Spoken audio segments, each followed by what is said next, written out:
Hey guys, this is Nathan Thomas with the Alliance. We are offering another training here on different concepts that you can use in the house. This concept I call protecting yourself against the three unknowns. And it just gives people kind of a big picture view of how they should protect themselves. Because with insurance, any insurance products, the whole reason we're doing it is because we don't know. So one of the things I explain to people, if I'm role playing right now, say with Vio and Shayla, I'm gonna say, Vio, this is what we do know. We know we're gonna die, correct? Right. I make sure to say that. I know this sounds very basic, but I want to make sure, I don't assume anything. I want to make sure we're on the same page. Every once in a while you'll have somebody say, I ain't dying. I'm like, well, I'm gonna have a hard time talking to you about life insurance. But so I'm gonna say that. We'll start over again. One thing we know, Vio and Shayla, is that we are gonna die. Correct? Right. All right. Okay. But what we don't know is when we're gonna die, or how we're gonna die. Do you agree with that also? Mm-hmm. Now, Vio, if you could tell me exactly when you're gonna die and how you're gonna die, I'll tell you exactly when to purchase life insurance. Or maybe if you're gonna live to 110, you may not need life insurance. We may need to put all your money in savings, right? Right. But since we don't know, there's really kind of what our company does is we try to, instead of just putting all of our eggs in one basket, and many companies that you would potentially come across, they would talk to you only about one thing. But we like to try to make sure to protect our clients against three potential unknowns, okay? And I just call them three things, three unknowns that could happen to us. The first one, and these kind of have funny titles, I guess, but the first one is protecting ourselves against dying too soon. Okay, we're going to talk about how we can protect ourselves against that. Okay, you probably already have an idea, but number two is unforeseen sickness. I think I mentioned to you a little earlier. My father had kidney failure at 30.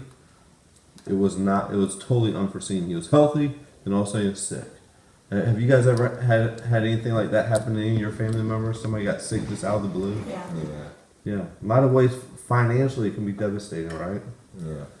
Number three is, and this sounds kind of funny, I know, but it's protecting ourselves against, financially, against living too long. Now, obviously that's the goal. We want to live long, healthy, prosperous lives, correct? Right. And I deal a lot with seniors, and what's interesting is most seniors are more concerned, more fearful of outliving their money than they are dying. And so we help our clients protect ourselves against any of those scenarios, okay?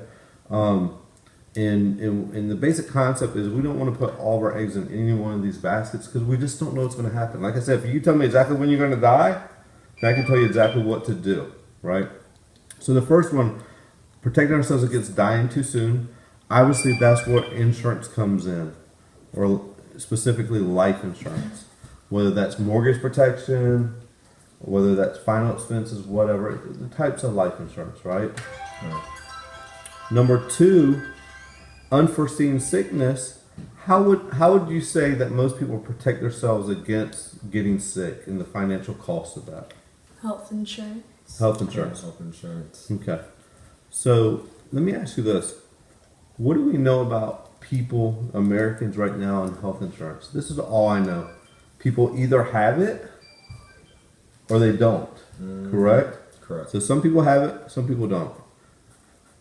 And you guys already told me when we were kind of doing your financial situation that you guys have health insurance through your work, correct? Correct. But one thing we're finding out is most Americans right now that have health insurance, what's happened with their premiums? Have they gone up or down? Up. Going Have up gone up. And what's also happened with the deductibles? Have they gone up or down? and going up too. Gone up. It's crazy. I meet people and some people are like, yeah, I've got health insurance. My premiums are higher, but my deductibles are too. And I'm scared to use it because the deductibles are so high. Does that make sense? Yeah. So there's a thing I'm going to talk to you about a little bit. It's called living benefits. And it's kind of designed to bridge that gap.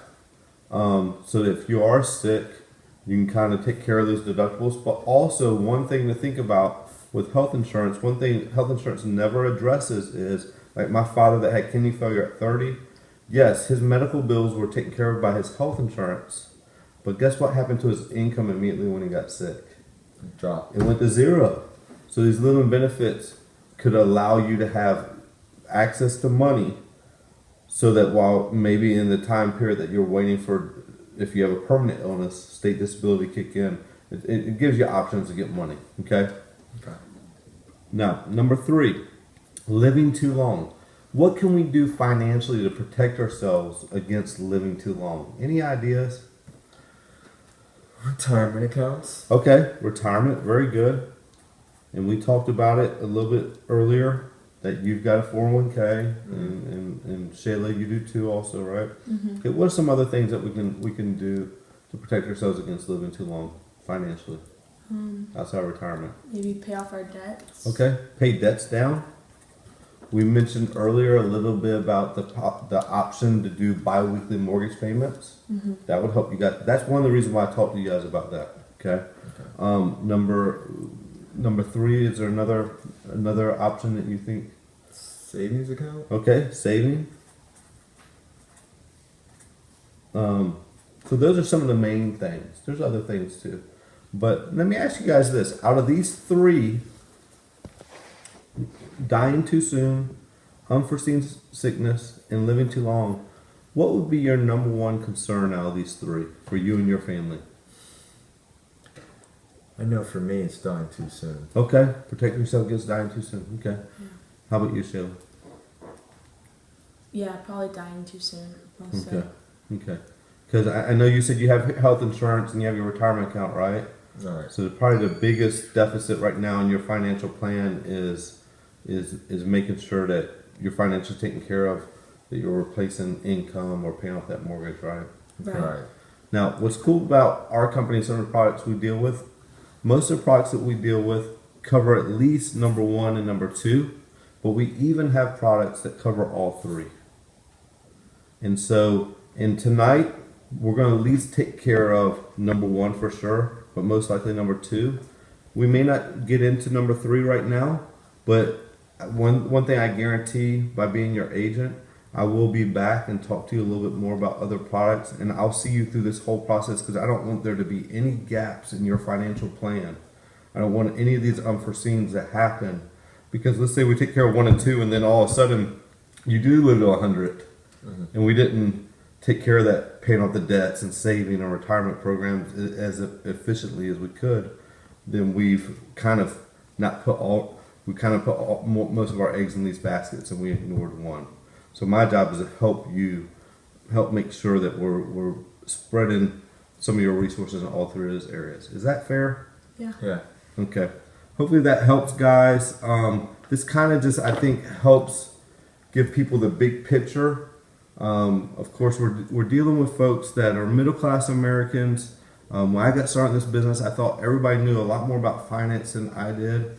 And one of the things you'll see as far as a basic principle for me on techniques is I try to keep everything at a very basic level. I even tell my clients in the beginning of the presentation that, listen, I'm going to share as much information as I can with you. I'm also going to speak to everything at an elementary level. Please don't be offended by that. I learned a long time ago not to assume anything. And the honest truth is 95% of Americans that we come across, no one's ever talked to them at this basic level. And that's why they're so confused about insurance. They're so confused about their retirement plans, because everybody talks at this level here that they can't understand. And so hopefully that's helpful, and we will get more trainings out.